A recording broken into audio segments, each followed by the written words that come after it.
আমাদের যে সমস্যাগুলো, সেটা পারিবারিক সমস্যা হোক, অর্থনৈতিক সমস্যা হোক, কিংবা প্রতিবেশীদের সমস্যা হোক, কিংবা আমাদের কর্মস্থলে সমস্যা হোক, এই যে সমস্যাগুলো, এই সমস্যাগুলো উৎস বাড়ির মধ্যেই অনেকখানি রয়েছে।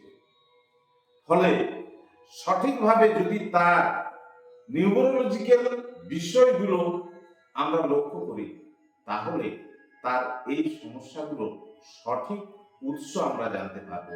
আর উৎস যদি জানা যায়, তাহলে প্রতিকার করা সম্ভব।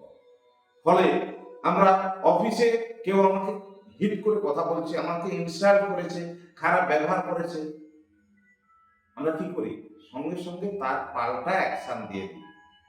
কিন্তু আমরা অ্যাস্ট্রো বাস্তু কনসালটেন্টরা একটা কথা বলবো, সরাসরি ওখানে পাল্টা হিট করবেন না। আপনি আপনার নিউরোলজিক্যাল টেস্টের মাধ্যমে দেখবেন আপনার বাড়ির বাস্তুর মধ্যেই তার উৎস লুকিয়ে রয়েছে। সেই জায়গায় একটু ট্রিট করলে, সামান্য বিষয় একটু ট্রিট করলে, খরচাও বিশেষ নয়, অতি সাধারণ, দেখবেন আপনার সমস্যা সমাধান হয়ে যাবে।